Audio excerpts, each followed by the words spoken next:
Yesterday, Tesla announced 4 major bombshell updates. First, Elon Musk said Robotaxi will expand in Austin this weekend.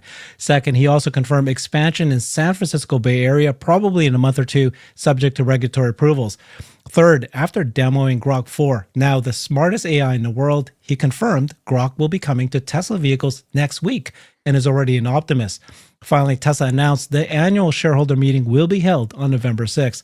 Make no mistakes about it, these are all very big game changers and in time, stock catalysts. We got the bulls here with us today. I've got Tesla Boomer Mama, the Queen.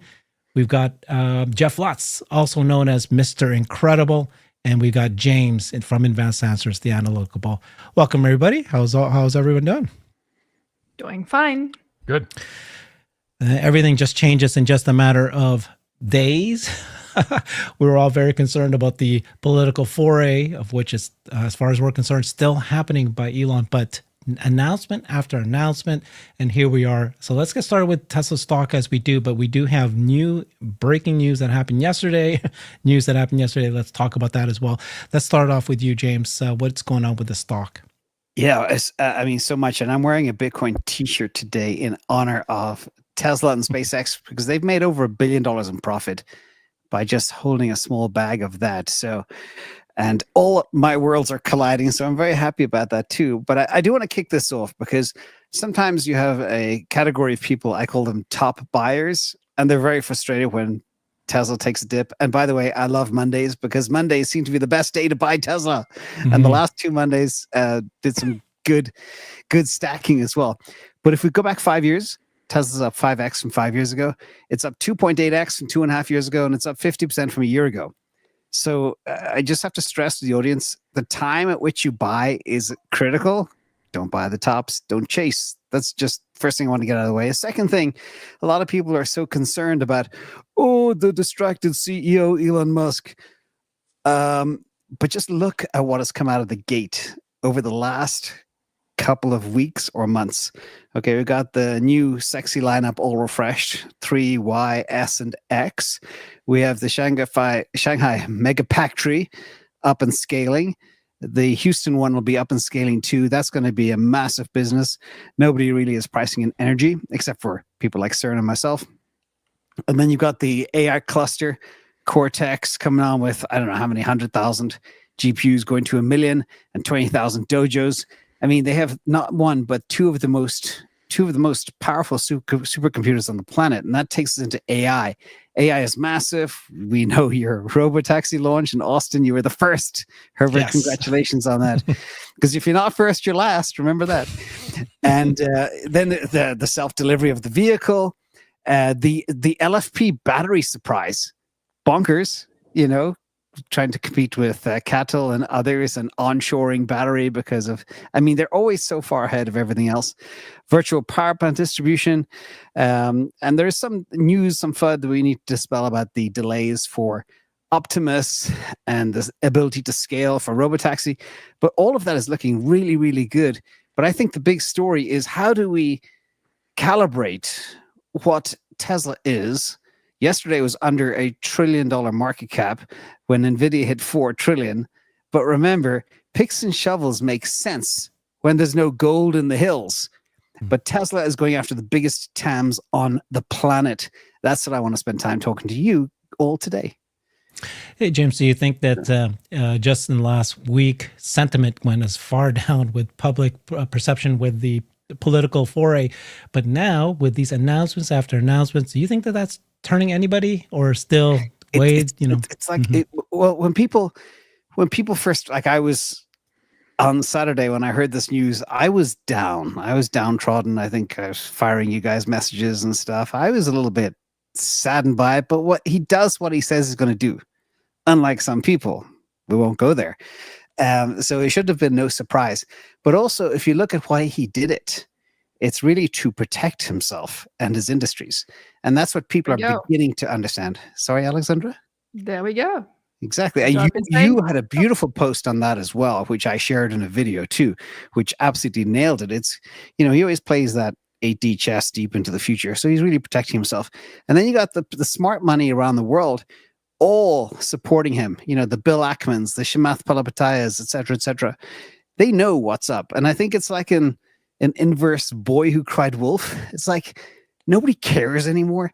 They just want to see the results, and they see the horizon and all the good stuff that's coming from Tesla. So that's my view. Mm-hmm. I did notice a lot of Tesla Bull retail sold, or not a lot. I don't know how many, but some Poor did. Randy. Yeah. And then, but then the institutionals have been buying, like you said. Alexandra, you predicted that it was just going to be a 3-day, a 3-day kind of thing, and then people forget about it. Do you feel that the sentiment for the stock has changed already? Yeah, I do. I clearly do. I mean, we see it in the price action, but we also see it in the whole communication with people. People were really worried over this weekend of the 4th of July. You know, they were like, oh my God, it's getting back into politics. I mean, I don't want to even talk about it anymore because I'm pleased it's gone. And I do believe it made some people leave on Monday morning. And that's one of the reasons why the stock got under pressure. I do believe it also made institutionals leave, because there are some institutions that are just, you know, they're here for shorter periods than us, and they don't know Elon as much, and this was getting too much for them. But here we are, Thursday, and everything changed. And you know, I always keep telling you, news, any news, good or bad, just has a 3-day shelf life.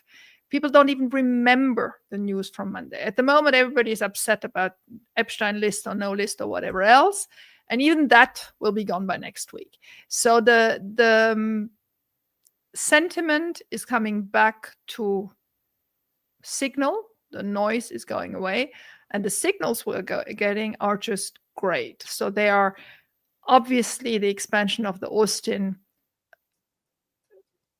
you know, the region that they're going to circulate, then the one coming to the Bay Area, and the shareholder meeting. I mean, I'm absolutely delighted and excited about the shareholder meeting, because what they did was ultra smart, because I could retro engineer now when we'll get the proxy and when will be the date of record for when you have to hold the shares.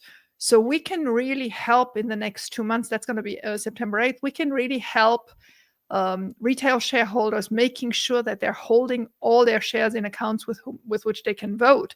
So this is great. And I have the net feeling, it's growing actually every hour, that we will have a compensation package on the table to vote on. I think this vote is going to be very important. It's probably one of the most important. We may even vote on a investment into XAI or some type of, you know, I don't think it's a big merger yet, but something may be coming up. So make sure you have your votes ready. And I think this is going to be exciting times.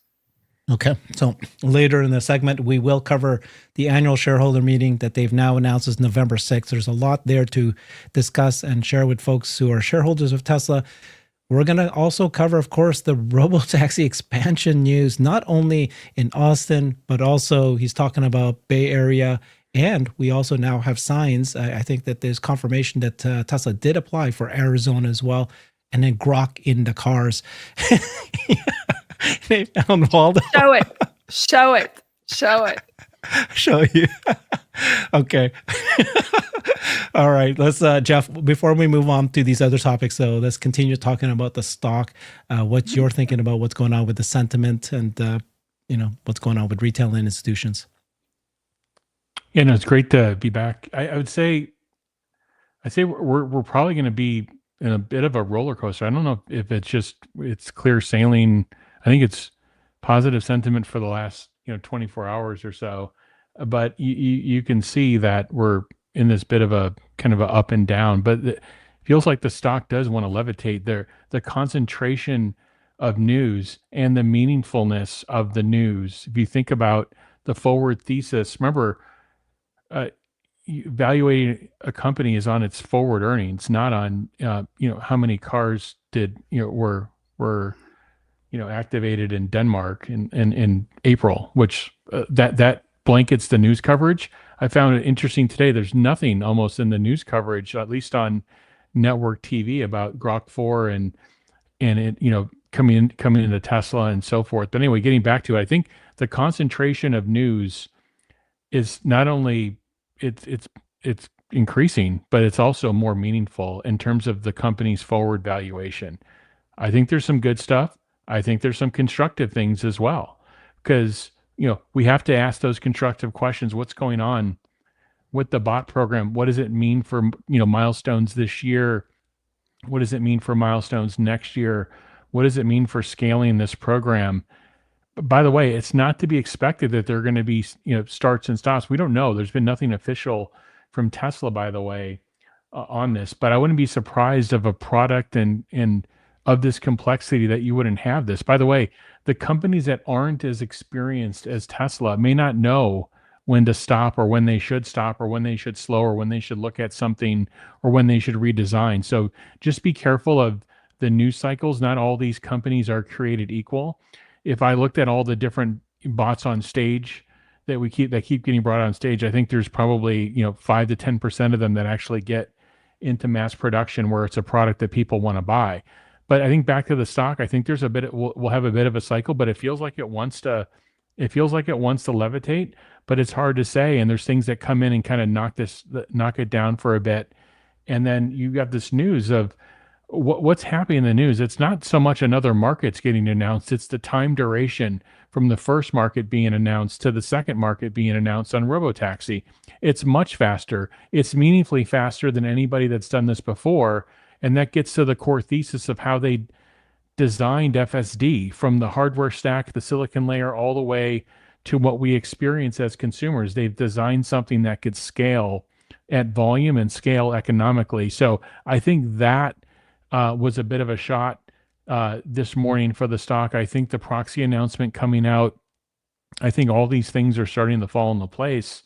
And I think there are some fairly big things on the table for the company in the future. But for this next 6 months, it's really about scaling Robotaxi, some more meaningful milestones on bot, and then can we get some new models and get back to scale in the automobile business. But I would say that that's becoming tertiary at this point. Is that a new term? I've never heard that term, stocks levitating. I know they rise, they fall. What does it mean? The stock is levitating. Hey, Herbert, it could be the next title thumbnail for one of the videos, I'm sure. Stocks about to levitate. Yeah, but I think one part of the levitation, though, it's pretty clear that we have a solid floor. So if you look back over the past 2.5 years, we had the $106 floor, then we had the $140, $150 floor, then we had the $220 floor. Now it looks like we got the 300-ish floor. So no matter how bad the news is, we don't break 300. I can't tell you how many people that on Sunday night were waiting for $200 Tesla, and they're rubbing their hands together and excited to get it, and it didn't go below 291. So that's a very positive thing right there. And Mondays are great. So levitation. Levitation. A stock is levitating. I guess we do have to talk about Grok next. It is about the AI, and I think, James, you think that is a bigger story than Robotaxi, which of course is what's driving the stock going up right now. Last night, XAI came out and they presented Grok 4, the world's most powerful AI model that's been confirmed and validated by many independent tests at this point. Elon had his entire team there. It was quite nice to see that he gave these co-founders and a number of the team members the voice to explain this. He says Grok 4 is smarter than any grad student across all disciplines simultaneously. They scored 50% on humanity's hardest exam. And then, this is the jump. Here's Grok 3, and then now here we're Grok 4. It's much higher than the rest. And I think there's this even better table here. Which one here? This one here. On this independent exam comparison benchmark, Grok 4 stands alone compared to everyone else. And it's not just intelligence and scoring, it's also cost per task. Exactly. I always say, don't fade Elon, fade Musk at your own peril. And there was a tweet from a guy called Satoshi Musk, and he said, the smartest and most driven human of his generation is now in possession of the world's most powerful AI on Earth, already smarter than all the best PhDs across all the subjects, something like that. But basically the point is, it is incredible that this stuff will be rolling around in cars. This stuff will be the brain of the Optimus robot, okay? Everything is going to change in the next 6 months to 24 months. And that is crazy. There's also one thing I picked up. I actually watched the session yesterday twice, so I wanted to make sure I got everything. One thing Elon hinted at, which I didn't hear anybody else pick up on, but basically he said, this AI now is so powerful, it can discover new technology and new laws of physics in the next 1 to 2 years. And that dovetails into kind of what, Jeff, you said, maybe there's new products on the way. And I know they have a lot of goodies that they're not sharing with the public. And it's all what Wall Street now and some of the analysts are beginning to say. They realize it's the machine that makes the machine is the magic. So all of that somehow comes together that they can make anything. Even Tom Lee was saying that they can make phones and they'd be brilliant at it. Jeff, what do you think of that craziness? Yeah, I don't know why there's been this debate over the last year. Should XAI and Tesla be a company? I mean, I think there is a debate, but I think it's pretty clear of why they should be. And Grok and XAI is powered by Tesla engineering. Tesla Megapacks power those data centers. Okay. I think it was seeded originally and kind of brought off the ground a little bit with some of Tesla engineering as well. And there's just incredible value. But I think the thing that's going to bring it over the goal line is it looks like all the available information on the internet has been consumed. And for it to become more powerful, to be more, all-knowing and get to this general intelligence, which some are arguing that there's aspects of it that may already have. But to do that, it's going to have to go out into the real world. It's going to have to march, whether that's in automobile form or humanoid robot form or other forms, and acquire information real time, listening to voices, seeing things real time, processing video, and so forth.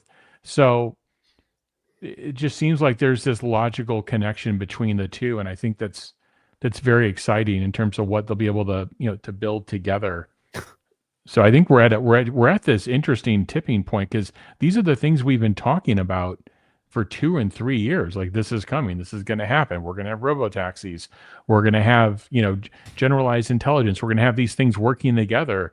And the fact that Tesla engineered this from the base layer of silicon all the way up to the things we touch and feel as consumers is absolutely meaningful. It will create the best product.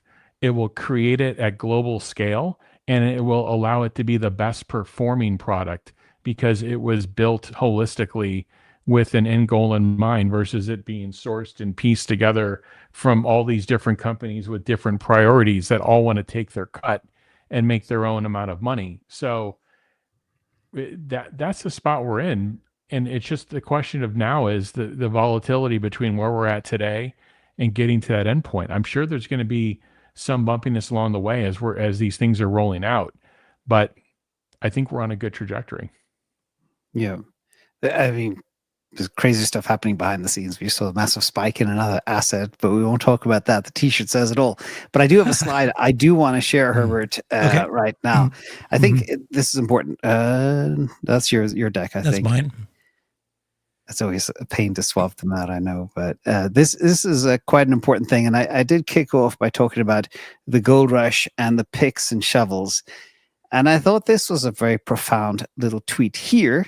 Once again, Satoshi Musk, combination of confluence of Bitcoin and Elon. It's hilarious. But, I want to pick your minds on this one. We hit $4 trillion NVIDIA yesterday. They make the picks and shovels. Is there gold in them there hills, as the cowboys used to say when they were prospecting for gold? Is the TAM that all the stuff that Elon and Tesla and Musk Industries are going after, is it infinitely larger than the $4 trillion market cap? If that is the case, Tesla could be worth NVIDIA to the power of 3, which would take it to $64 trillion.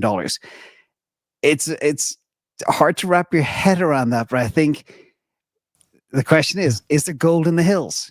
I think there is. What do you all think? Well, I mean, when we do our forecast, and you've done a great job of doing that, you take your spreadsheet and you do, probability analysis, and you kind of give it a range of what possible can happen in terms of actual dollars falling into Tesla's, bank account with Robotaxi, with robots, with AI, and it becomes mind-boggling. So, you go take how much is a GPU, right? An NVIDIA GPU of $44,000. It's unlimited infinity of how many people want to buy it. They make 70% profit margins, so they're making bank as well. But how much are robots, and how much are, robotaxis, which are pretty well 100% margin. I mean, there is they don't have to sell the robots. They don't have to sell the cars. They can own it and it becomes a service. So that's the key thing. And then what happens when he creates these AI data warehouses powered by solar and energy packs? And then that becomes free energy that he's selling that and free compute. So, it's like eventually it's all going to be subscription and it's going to be just tremendous, all profit. And I think what you just said, Herbert, is part of the pain that Elon feels is how the government that he thought was smart is actually just a dirty, poisonous swamp full of toxicity that cannot add 2 + 2. Say what you mean. Come on. They cannot see what the writing on the wall is. I mean, if you want to see the playbook around energy, just look over what China's doing. That's it. Yeah. Copy China or else be their slave. It's that simple. I've been shouting this and so have many others for the longest time. The government is pathetic.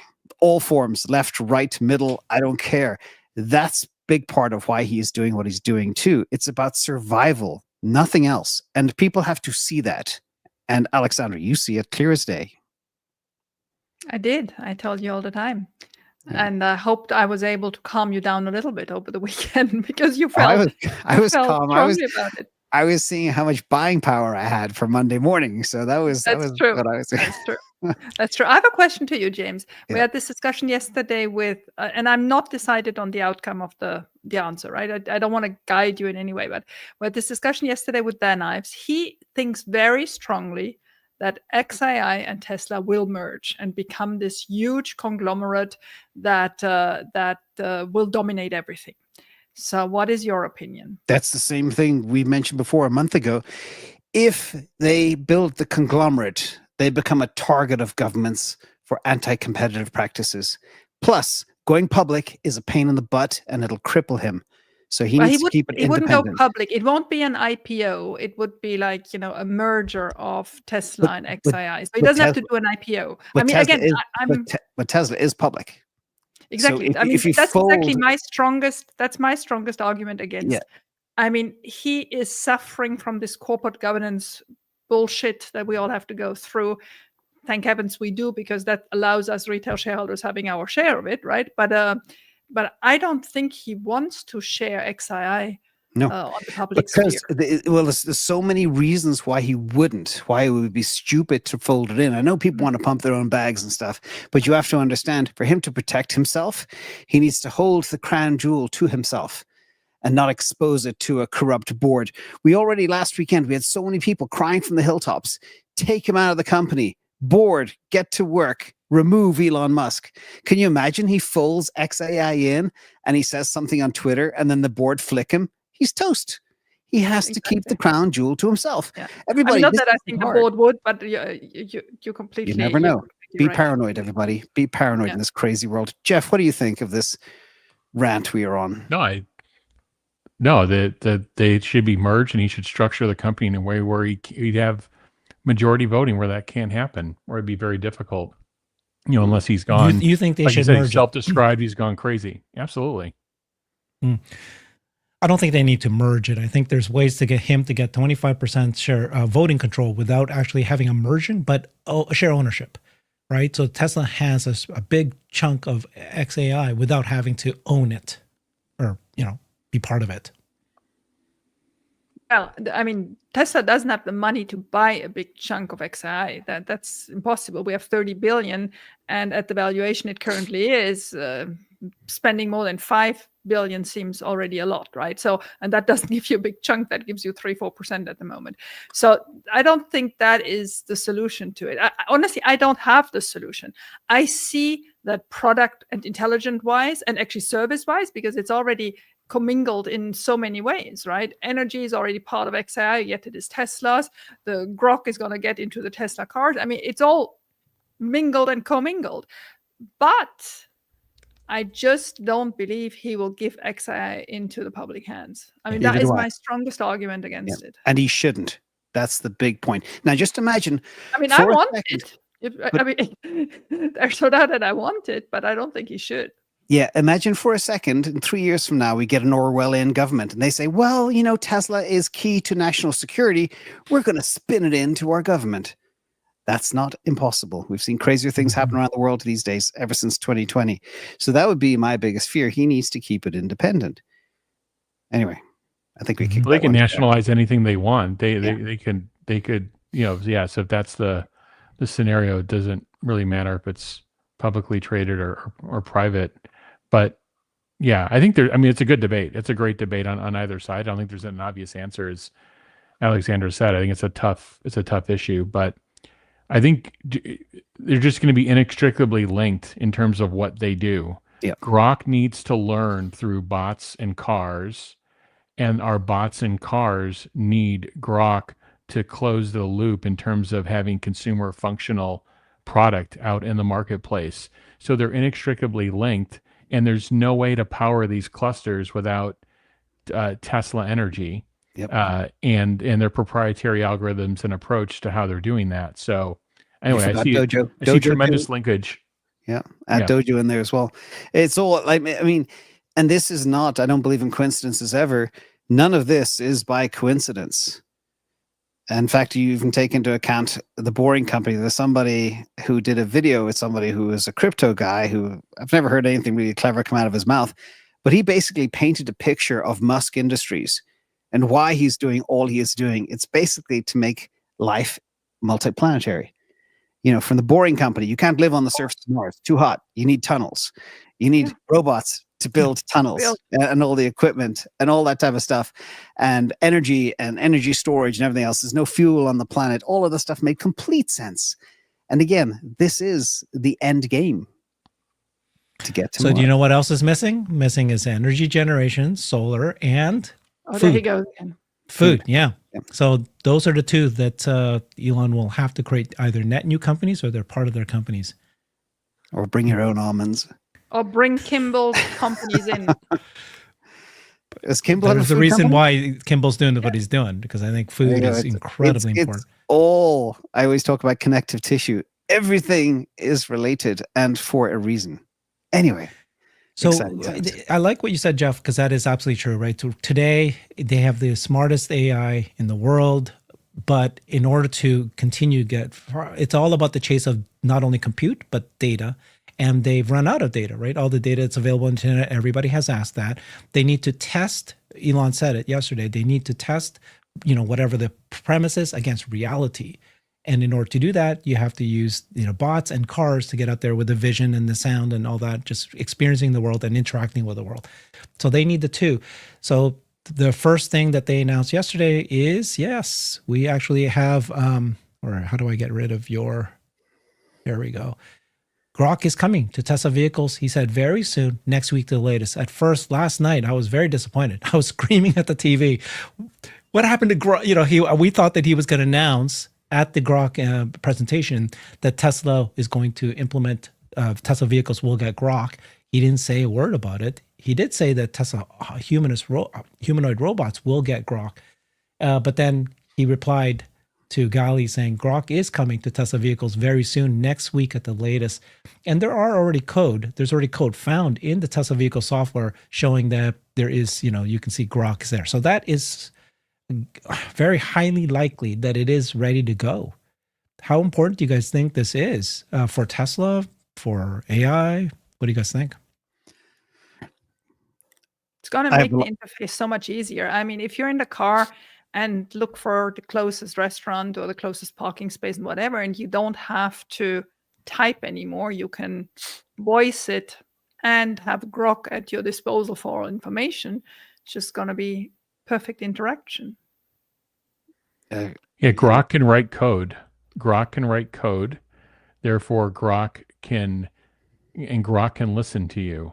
So can Grok listen to you, write code, provide instruction sets to the vehicle to control aspects of the vehicle, you know, with guardrails, obviously. I know we don't like that word, but there don't use that need word. to be some, probably need to be, shut up, Yeah. Jeff. Yeah, we're gonna put you. Probably needs to be something related to that here. But the way I think of it is this: we have this very limited voice control system in any vehicle today, and then you had the smartphone manufacturers trying to put this entertainment overlay inside of vehicles. But now with a real LLM that's actually integrated with the vehicle, that these LLMs are capable of writing code, providing instruction sets.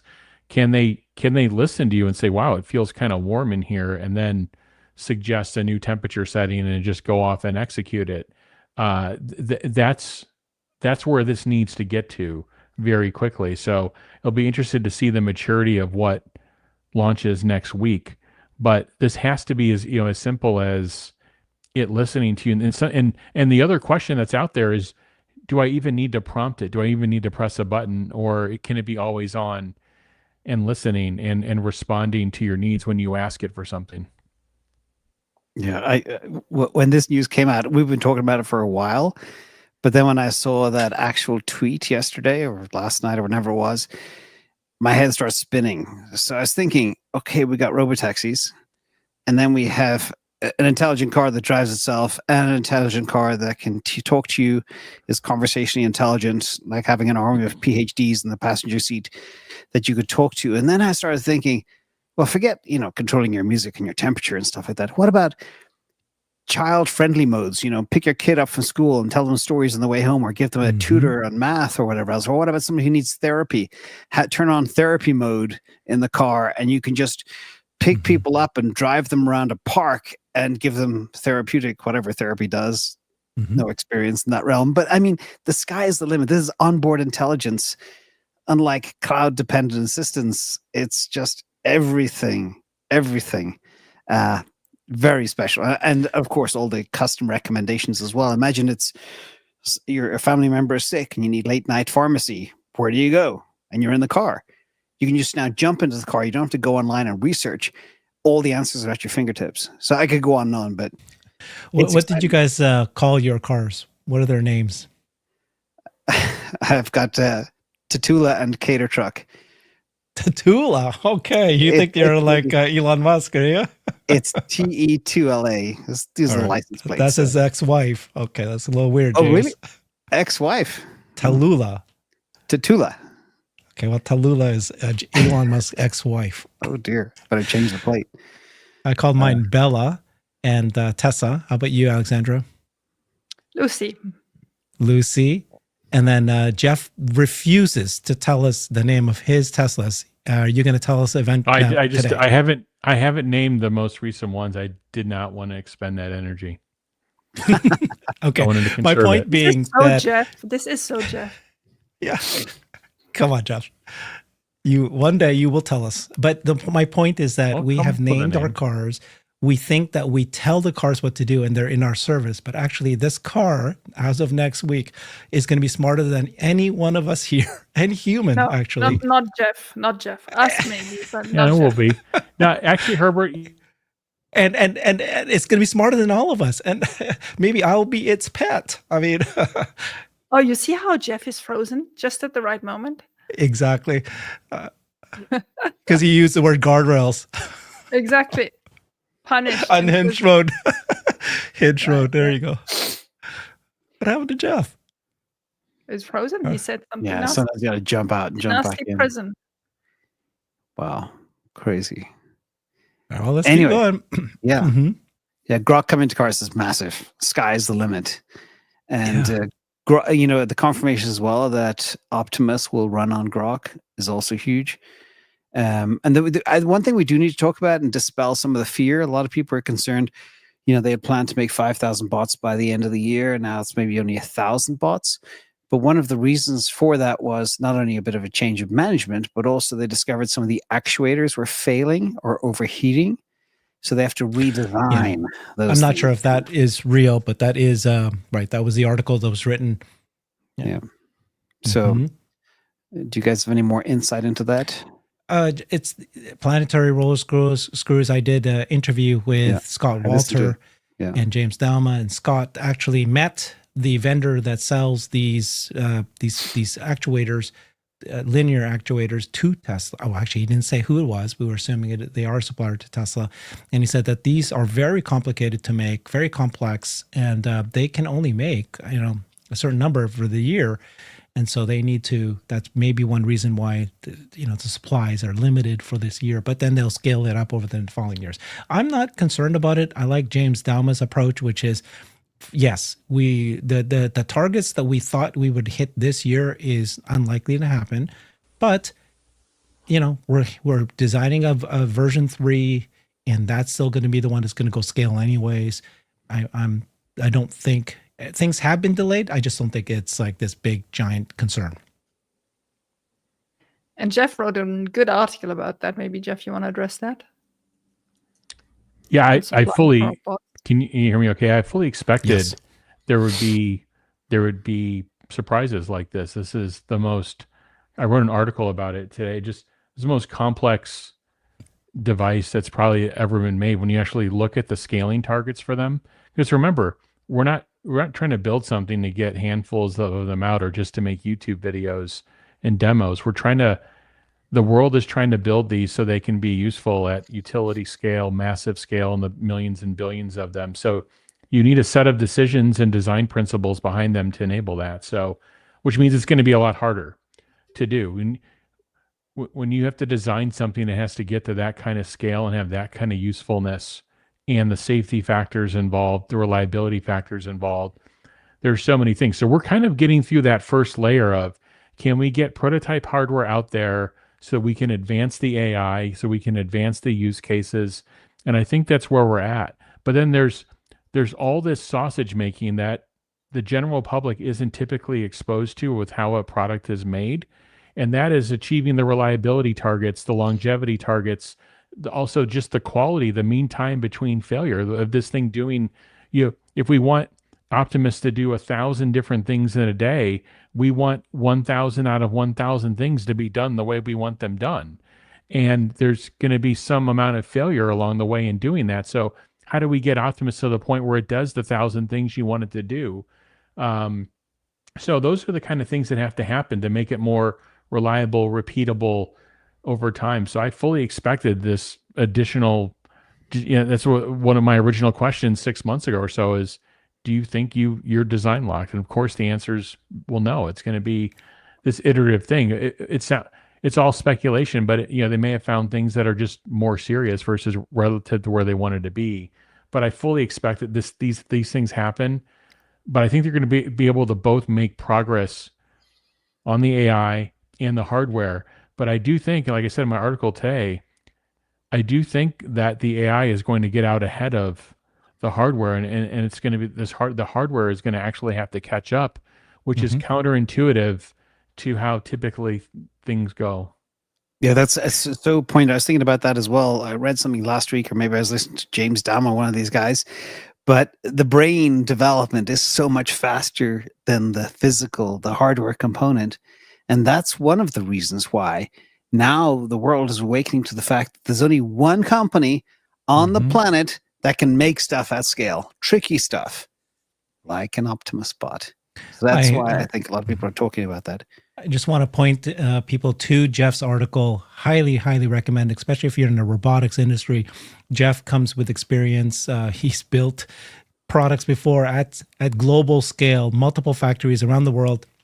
And this article, Jeff, masterclass, you basically laid out some suggestions for, because I do agree with you that a human or robot is more closer to a mobile phone than it is to a car per se. So there's a lot of considerations for supply chain, for building, for quality assurance, all these things that you laid out. Highly recommend people to check that out. Good job, Jeff. Yeah. Yeah. Herbert, I would just say the thesis is humanoid reach back into the smartphone world and work together, because it feels like over the last 5 to 7 years, the innovation in smartphone world, my opinion, I think others may share it, is kind of leveled off. If you look at an iPhone 16 and put it on the desk and compare it to an iPhone 12 and you load the same software in them, they're going to look fairly and function fairly identically. Same thing with other manufacturers and brands. So that innovation is kind of leveling off. but the humanoid world is just unbelievable amounts of innovation that are needed to get all these mechanical parts at scale. Could these two orbs, overlap and start working together? Anyway. I can't believe this, guys. It's now, we're well over halfway, and we haven't even talked about the breaking news that happened yesterday. The big ones. Guys, let's go. This is the things. So first of all, Gali asks, crazy how quiet everyone is about Robotaxi. It launched. It is doing autonomous rides. Everything's so chill. Self-driving cars are the new normal. Patiently waiting for any news on expanding service. Elon replied to him saying expanding to a larger service in Austin this weekend. So I think we suspect that they like to launch on Saturday or Sunday, most likely Sundays, because it's a quiet day. So if they expand and increase the geography, I think that that's the date that they would pick. And it sounds like that was correct. So they're expanding the service area in Austin this weekend. John, Tesla owner Silicon Valley, asked when the Bay Area. Elon replied saying, waiting on regulatory approvals, but probably in a month or two. That's a great sign because I think that's a lot faster than many of us have been thinking. I personally wasn't thinking that they'd expand beyond a state. I know that they were going to go to California, but I was just trying to be conservative, expecting it like in a month or two. It's pretty good. And Elon had said California end of year. So in 1 or 2 months is in August, September. That's much earlier than end of year. Yeah. And then Sawyer confirmed that the Arizona Department of Transportation, Tesla reached out to them on June 26th. So that was a month ago or 3 weeks ago. Arizona Department of Transportation replied to him saying, yes, indeed, Tesla applied for autonomous vehicle testing with and without a driver. So this is all very good news. It's sounding like that expansion is happening. So some people thought, hey, we launched, 16 days ago, 18 days ago in Austin, and we're going, whoa, how come it hasn't expanded beyond that? But they did expand to more users, right? Just regular people, by the way, who sign up on the website. They're giving access to the app. Then they started to offer rides during the torrential rain because the first few days, everybody said, oh, they don't even offer during rain. Tesla can't ride in rain. No, they started doing that. And now it's, why haven't they expanded? Now it's going to happen this weekend. What do you guys think about this, the speed by which we're seeing things happening? It's great. It's very encouraging. And I also want to call out all the others, especially Whimo, who actually helped us with their launches so that we now can just plug it in.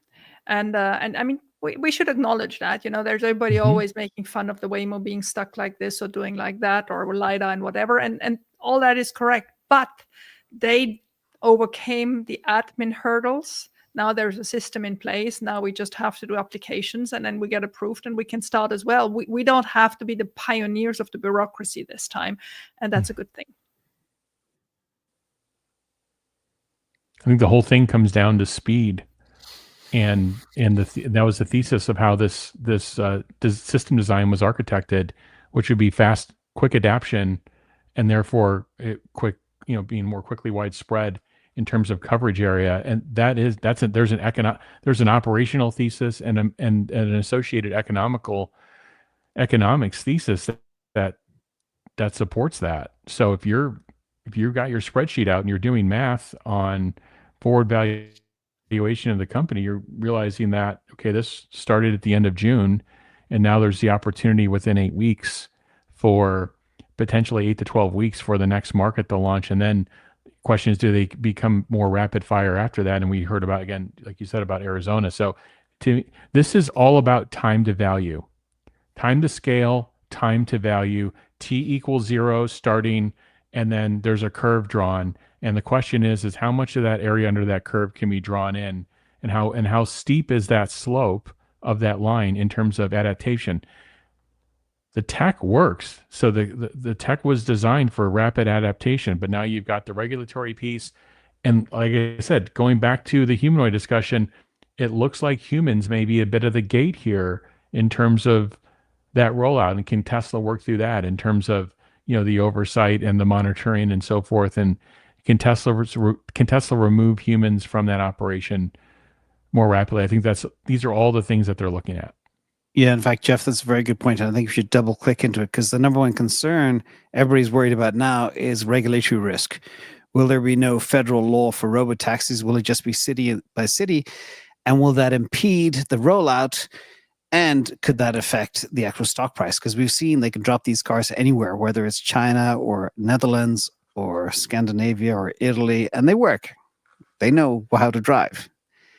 So literally, we have the scale, we have the technology, but how big a risk is that regulatory factor? I'm on this defense on this one a bit because I could see that risk elevating over the last month or two. Exactly. I think it's logical to think that. I think it's illogical to think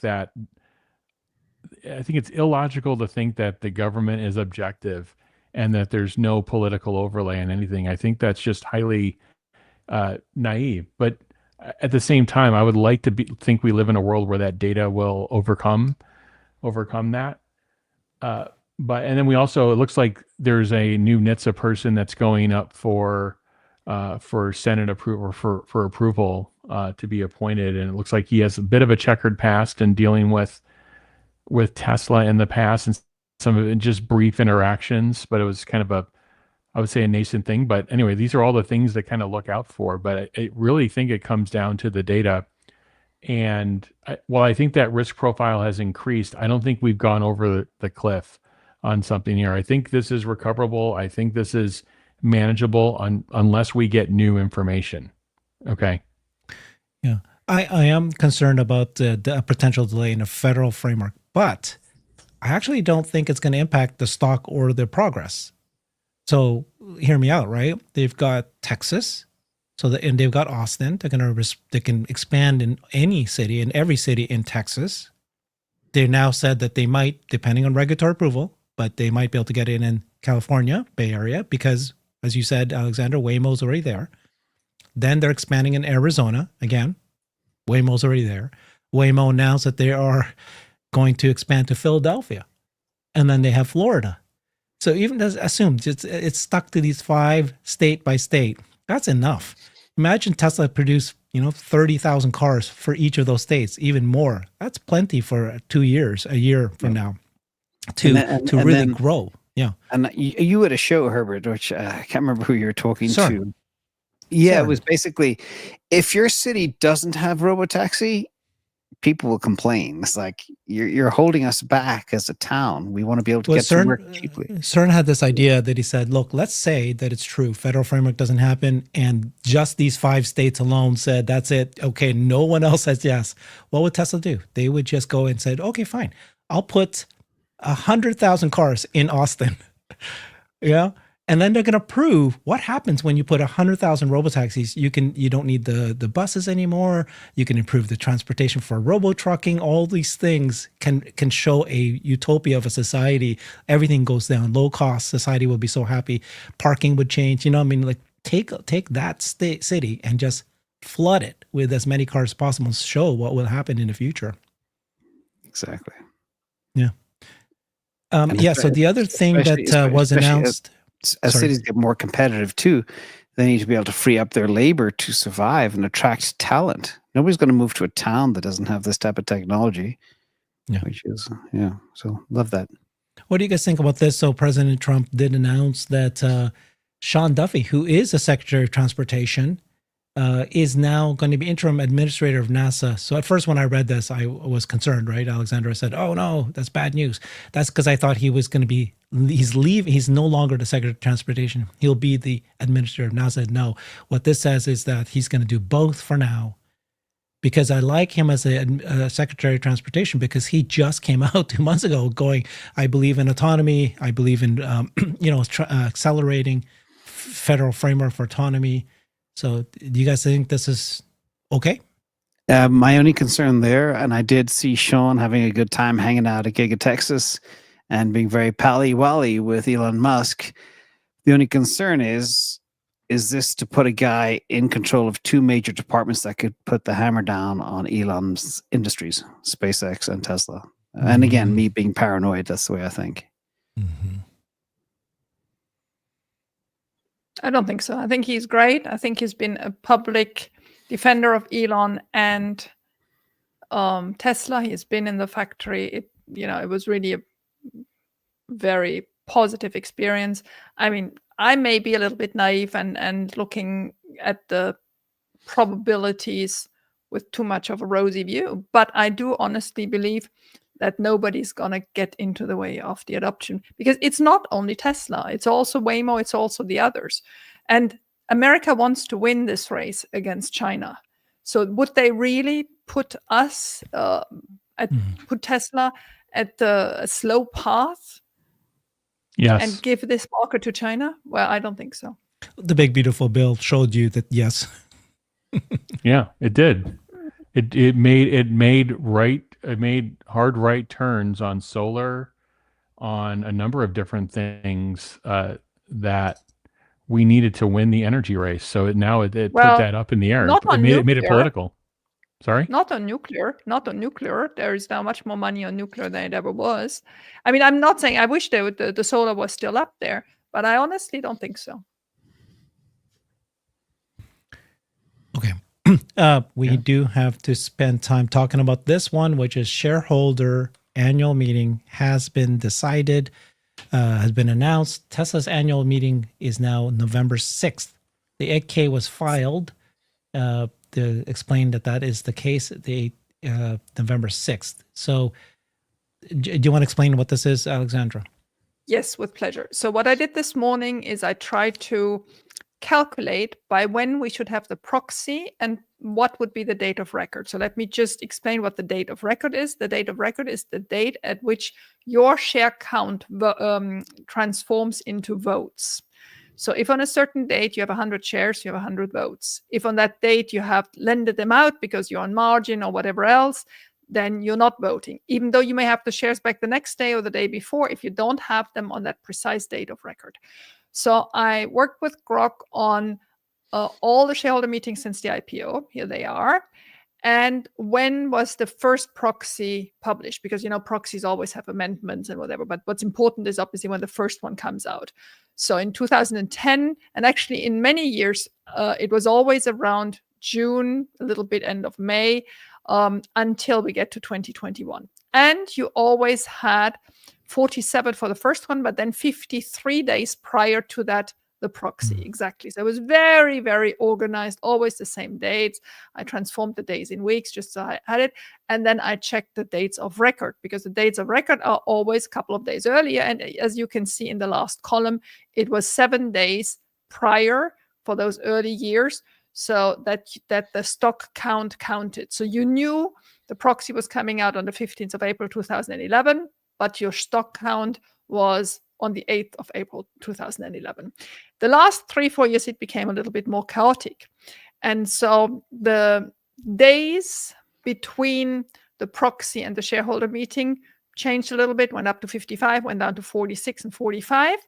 But at the same time, the days between the proxy and the date of record extended or contracted. And then I realized that actually the sum of the two is always 60, except if days fall on weekends. Okay, so you're smarter than Grock. Okay. Oh, I have to say, it was sort of the illumination at 6 o'clock this morning, and so from all that, I deducted the pinky line on the bottom. We now know it's on the 6th of November. If we take the 45 days, which was the earliest, we will get the proxy on the 22nd of September. If we take the longest, which was 55 days, we get it on the 12th of September. So we will get either on any day between the 12th of September and the 22nd of September, the proxy. But since it is a game of 59 to 60 days, they both fall on the same date of record. So I'm very confident that the date of record is the 8th of September. I'm obviously not going to tell you to sell everything on the 7th and whatever. We have to be vigilant. But in those couple of days around the 8th of September, which is a Monday, if I recall it right, that is the day it will be important that you have your shares on an account with which you can vote. So that's the outcome of this little table. Nice work. Good job. Yes. And then there was that. Yeah, that's a good one. So these are the results of last year's vote for the compensation package of 2018. And as you remember, we had some of the big institutions that had been against, but now were for. So all of those I'm forgiving, but I'm not forgiving State Street, Franklin Templeton, Goldman Sachs, and Schwab. So one message I'm going to hammer home between now and end of August is, if you have any ETFs or mutual funds that have in their name State Street, SPDR, or Franklin Templeton, or Goldman Sachs, or Schwab, please sell them, because by being invested in those mutual funds or ETFs, they have the voting power. And if you sell them, they have a little bit less voting power. So I really, if it's not a taxable event, or if it's something that you can easily do, please get rid of them, because these people are just not trustworthy. So that's one thing. The other thing I want you to do is check your broker accounts. That what happens if you're in margin? What happens? How is your account set up? Are your shares lendable? Meaning you may not see it, but your broker may actually give you a couple of dollars every quarter because they are lending out your shares. If that is the case, make sure you have them back beginning of September. So on the 8th of September, you have the voting rights. So check with the broker now, make sure you have all that. And then we started contacting, for the overseas, for the international retail investors, those that made voting impossible or very difficult last year, or told us last year, okay, one-off we'll do, but we'll never do it again. So I'm starting to blame, shame them on the internet, being the usual bitch I can be. And so we really want to make sure we're shaming them into making it possible, because with this configuration of knowing the date, 6th of November, knowing that we have time until the 8th of September, we can now for a week or two concentrate in trying to push them into admitting they can do it. And if not, you still have plenty of time to get your shares out and put them with a broker that can do it. So I have a Google sheet. It's in my feed, where all the experiences of last year are listed.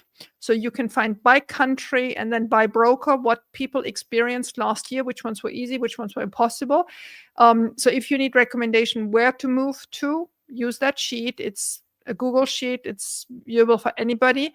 And that should help you guide to make sure that on the 8th of September, your shares are in an account with which you can be voting a couple of days later. And then, Alexandra, you're pretty confident that Elon's compensation plan or something like that will be part of the agenda. Yes, that we will vote on that. For two reasons.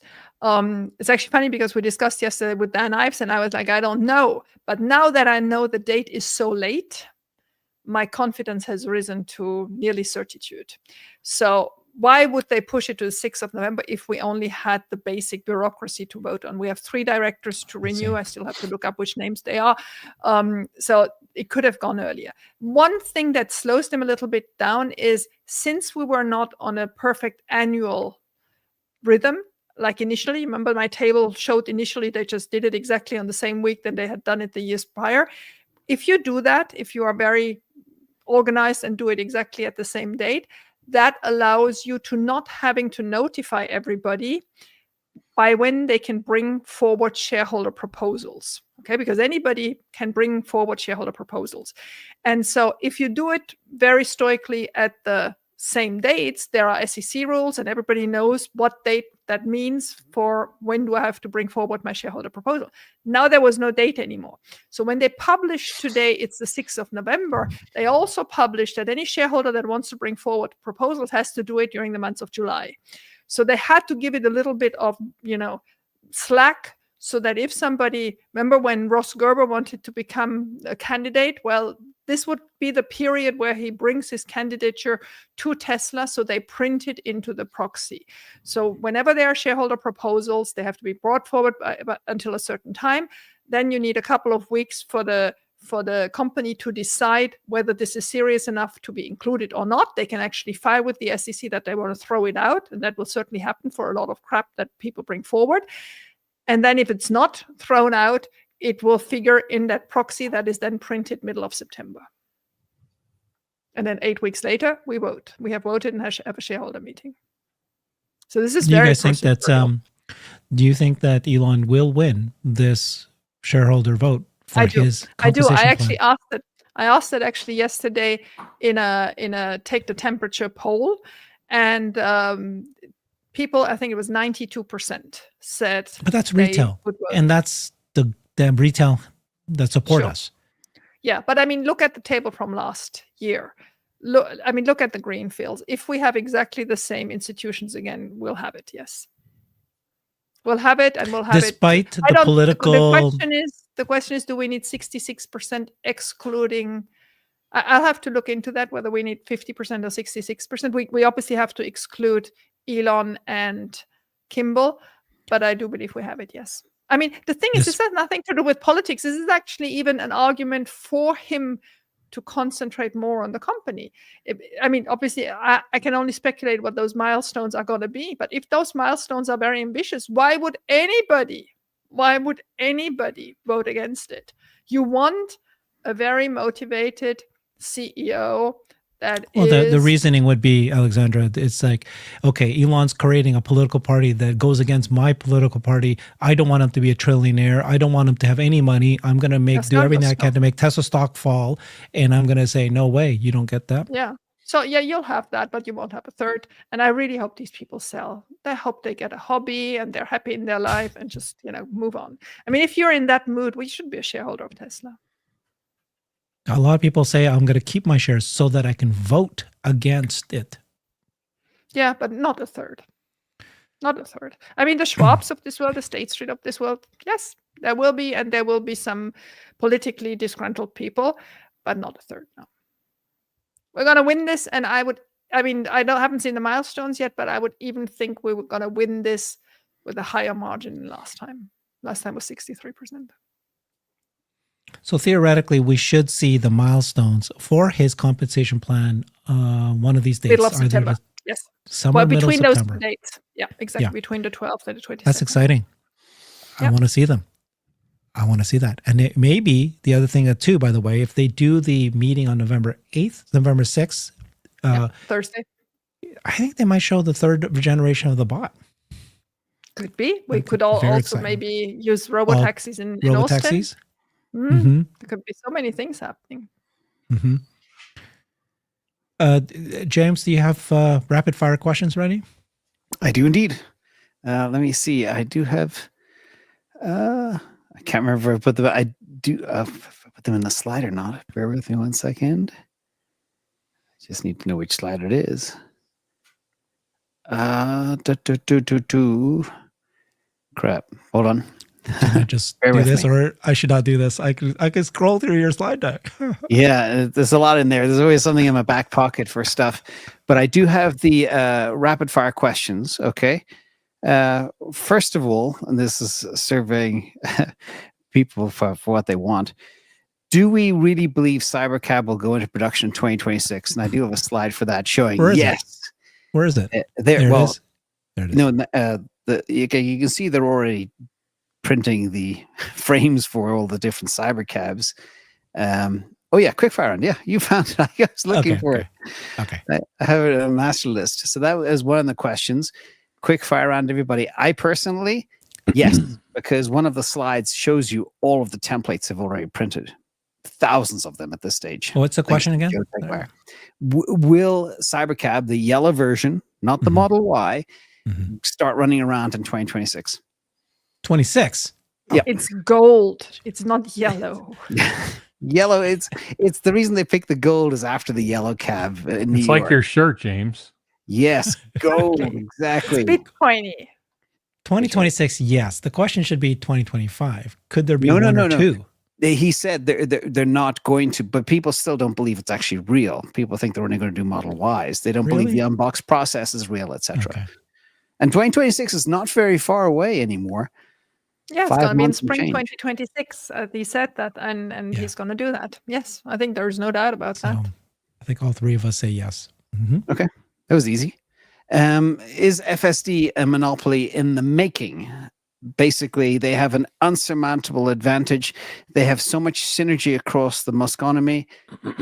Is somebody going to come after them? Well, that's actually a good question. That's why I think we should be just very nice with Whimo. They'll be insignificant, but at least there will be somebody. It's a monopoly. Yes. Yeah. I mean, people have spent the last 5 years saying it's nothing. So it's interesting. It'll be interesting to see how that plays out. But it could be. But they've also offered it up to others. And he's been very open about that publicly. Yeah, and if you allow licensing, you can't be blamed that they don't take it. So there will be other technologies that can do something similar, but it's about rollout. And so let's say that they do, some other company eventually develops it 3 or 4 years later from now. How many cars can they produce by that time? How many cars would Tesla have in every city? Oh, what have you done, James? Yeah, sorry. I have a dog in the room with me and she wants to get out. Okay. But she'll be okay. And now this other one is kind of interesting because the way I think of it is people think, what is the biggest driver today? But I think we need to look at it across multiple time segments into the future. And then what is the biggest driver of stock price today? Is it Optimus, energy, or Robotaxi? Energy is real. It's scaling. It's going to contribute more bottom line attribution than cars very soon, I believe. But Optimus is the biggest TAM and Robotaxi is live. So what do you all feel is the biggest driver of stock price today?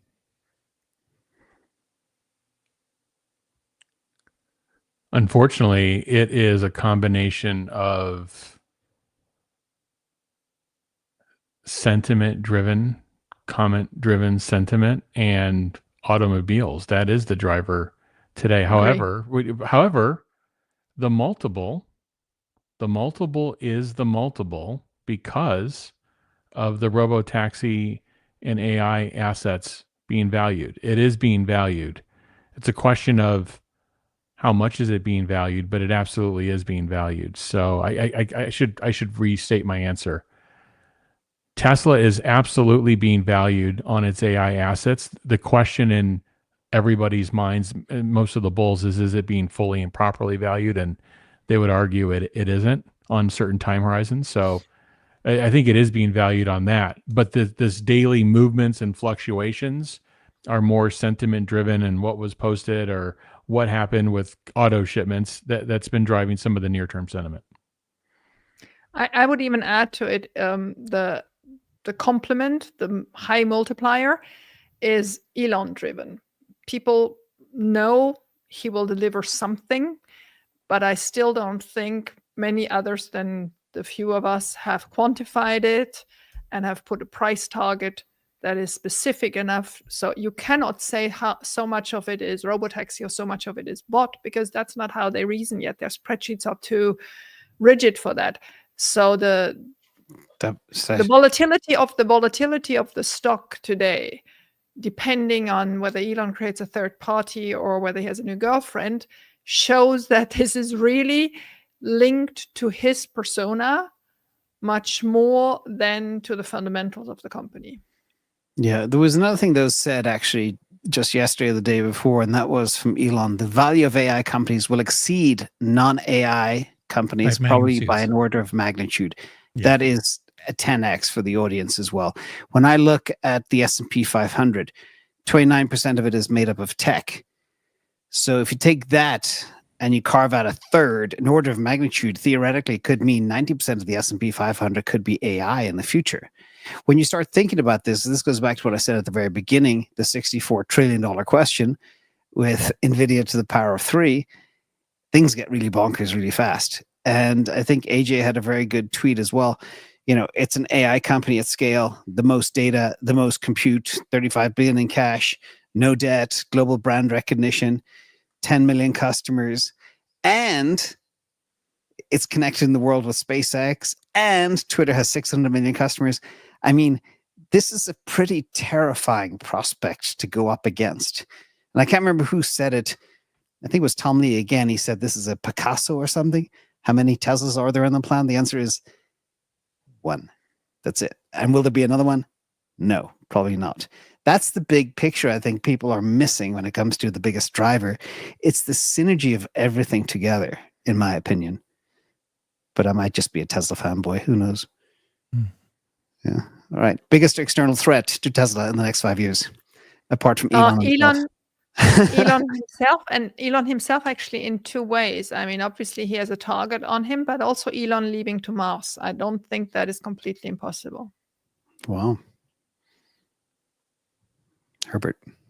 Yeah, it's Elon. And somebody asked this great question and said, "What the only way to answer whether or not Elon should leave the company or is he good for the company or not is just ask yourself the question: What happens if Elon does leave tomorrow? What happens to the stock? Does it go up or does it go down?"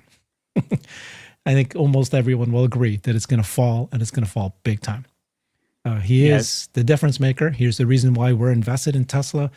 I do agree that every single month that goes by, it can become closer to the Tim Cook taking over the Steve Jobs when he passed away and took over Apple. That these businesses are well on their way. This company itself is not going to fall to zero, but the bet is all Elon. Look what he's doing. So I do think he's the biggest threat. Yeah, I agree. And I think Alexander said it earlier. His factor into the stock price and the value of the company. It's clear. So yeah. By the way, we didn't talk about it, and we don't have to talk about it too much on the show. But we'd love to see more of the next level of leadership. I think we've been getting exposed to them, and there's been some departures. And I truly believe Tesla has a very rich and deep bench, and he's got a wide bench on his staff.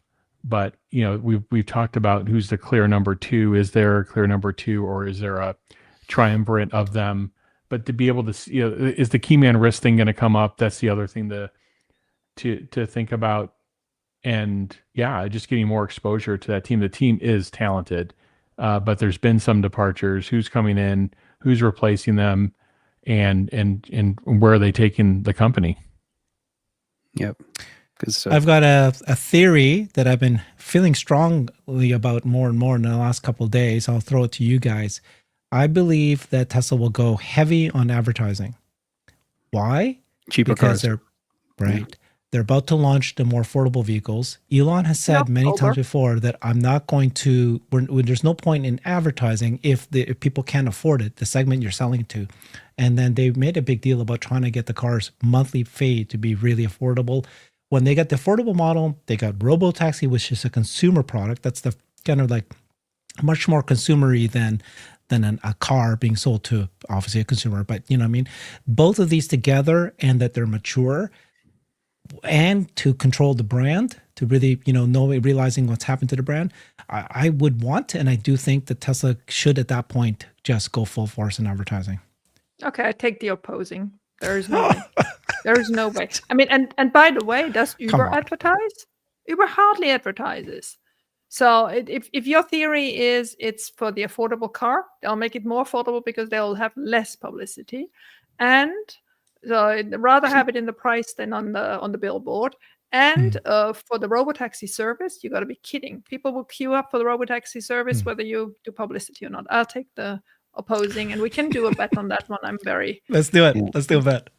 And okay. Alexandra, I agree we with have you. To define, well. We have to define it. We have to define it exactly Q4, what. Right, because that's when the affordable car will be there. Oh, I'm not saying this year. But there he goes, chickening out again. Here we go. I was going to join Team Herbert there for a minute just to support you because nobody was. I joined. Okay, Team well, Herb. Well, what do you guys think? But both of you guys, what do you think? So Elon Musk has his finger on the button for the most powerful advertising platform in the world. He doesn't need to pay media, traditional media. They're dead anyway. Well, I agree with that. And then there is the people, the shareholders, the drivers, the Tesla owners, and then there's the robotaxis.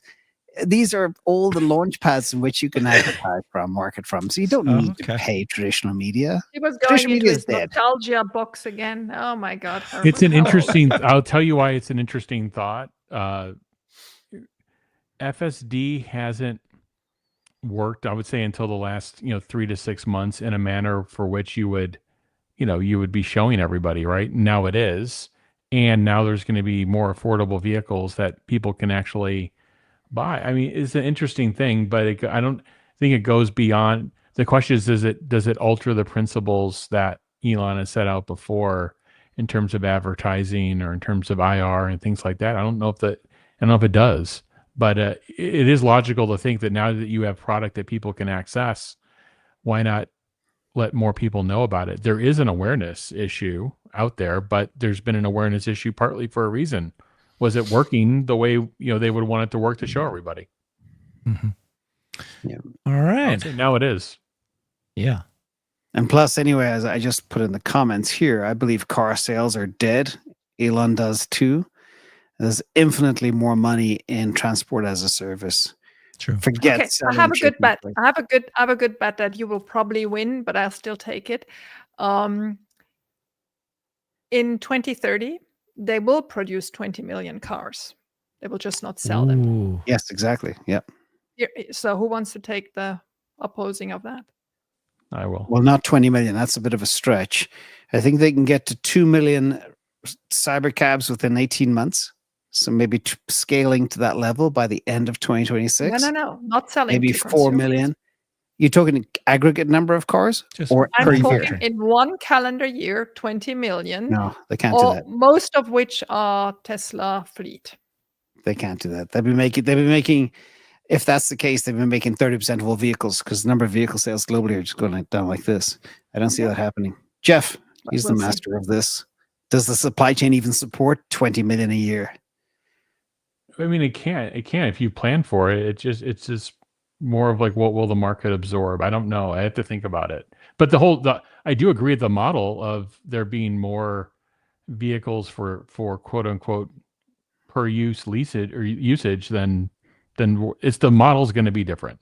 And I agree with that premise. Yeah.